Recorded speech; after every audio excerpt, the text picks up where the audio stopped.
What we're going to be doing now, so we've done our draw and we've done our draw runners and we've done our carcass. What we're going to be doing now is we're actually going to complete our top. Now there are multiple different ways we're going to do our top, but I'm going to show you one of the easier ways. The first thing that we're going to do, we're going to figure out the dimensions of our carcass. So we look at that, it's 390, 394 wide, see how long it is, and 394 long. So what we're going to do, we're going to open up a new tab, sketch, I'm going to go 2-point rectangle into the datum, 394, 394, enter. We're going to extrude that out, and so your top, the thickness of your top should be around about 19 mils, okay, to keep it flowing with the rest of your job. And we're going to go save, and we're going to save that as top. We'll save it as completed top actually. Save. And what we're going to do now is when you put your top on, it's going to sit flush with the edges. With something like a bedside table or any table, it's nice to have an overhang. So it's nice to have a bit of a ridge there because it creates more of a feature. And that's called a plinth. And what we're going to do for that plinth, we're actually going to make miter joints for that. Now for a plinth, it should be anywhere between 30 and 50 mils. So what I'm going to do, I'm going to create a plinth on this project. So I'm just getting rid of these tabs just to free it up a little bit. And what I'm going to do is I'm going to create a plinth about 40 mils. So if my top is, and my plinth's only going to be 3 sides. I don't need a plinth at the back because it should sit flush up against the wall. So my plinth should go from here and it should go 40 mils off. So it needs to be 394 plus 40. So 394 plus 40 is 434. So I'm now going to create a plinth that is 40 mils wide and 434, sorry, long, because I'm adding that 40 mils on. I'm going to extrude that, and it's going to be 19 mils thick to be the same thickness. Now to make my miter joint, I'm going to create a sketch and I'm going to select the top surface. I'm going to go to 2-point rectangle and I'm going to turn the construction lines on. Now, seeing as though my material is 40 mils wide, I need to create a box that goes 40 mils in.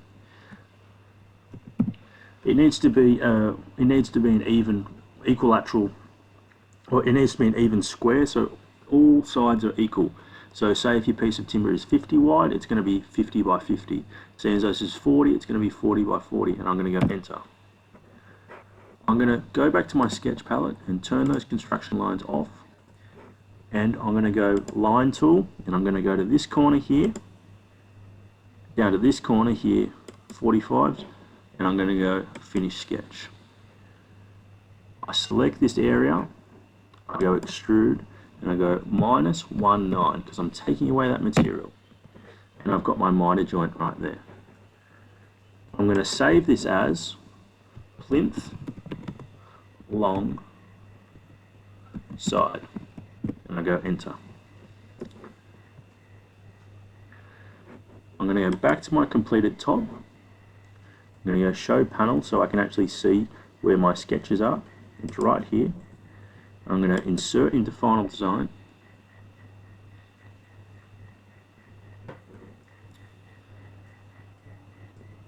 I'm going to rotate.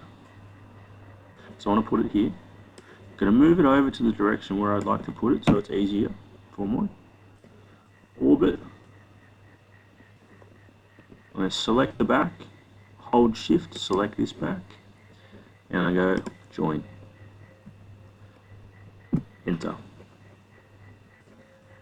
Come back around the front and I'll have a look. Now I want to do the same to the other side, and luckily enough I can just flip it over.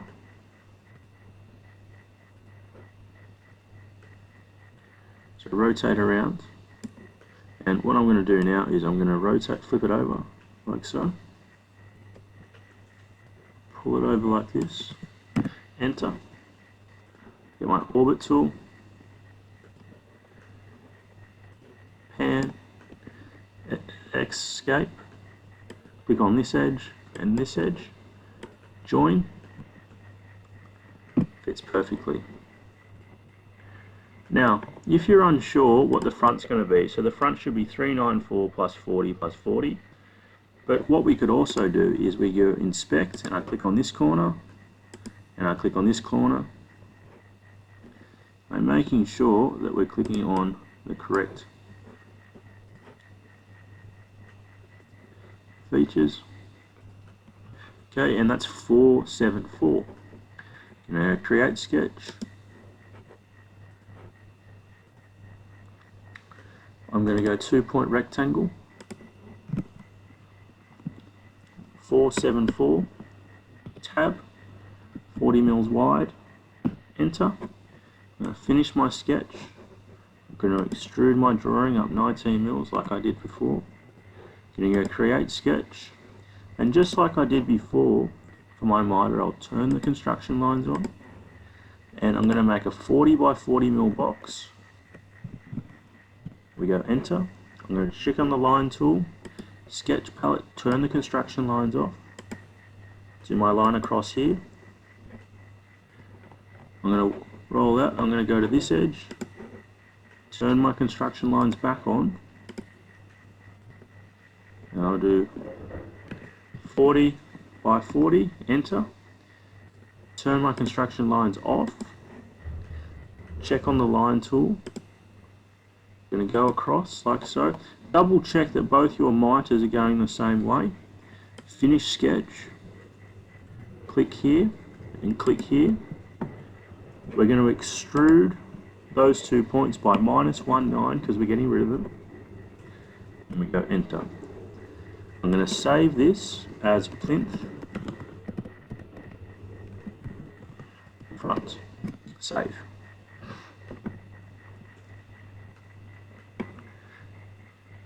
I'm going to go back to my complete top, open up my show panel, click on my plinth front,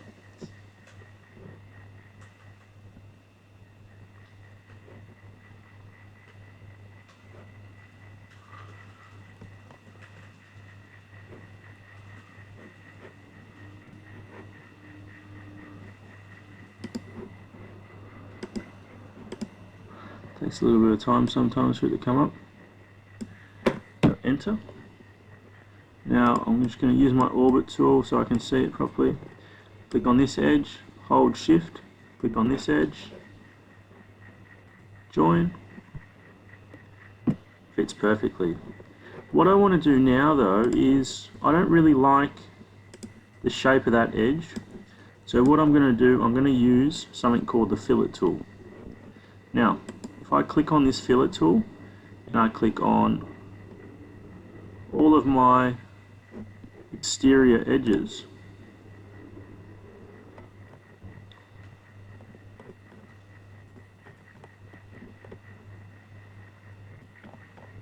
so I actually have to do it before I click on that fillet tool.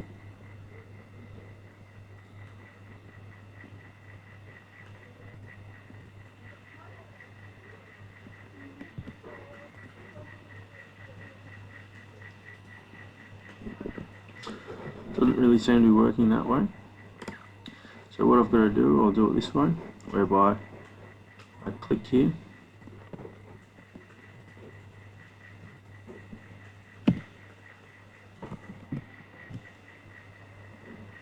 okay, and I can save that.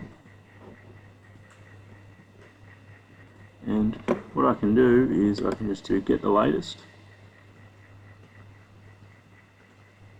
and it pops up there like so.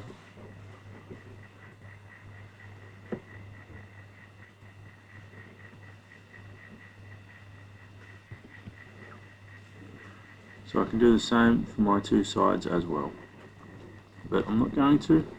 I'm just going to leave it like that, and there I can save. Completed top, Save that there as it is. Go to my completed bedside table, show panel. So my completed top's right here. Insert into current design.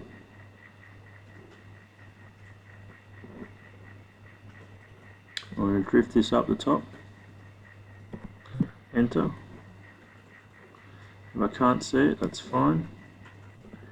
Orbit it around. I want to get this bottom edge down here. And then I'm going to scroll into this top edge here, holding shift, assemble, continue, enter. And if I scroll around to the front like so, I'm just going to close this, and that is my bedside table.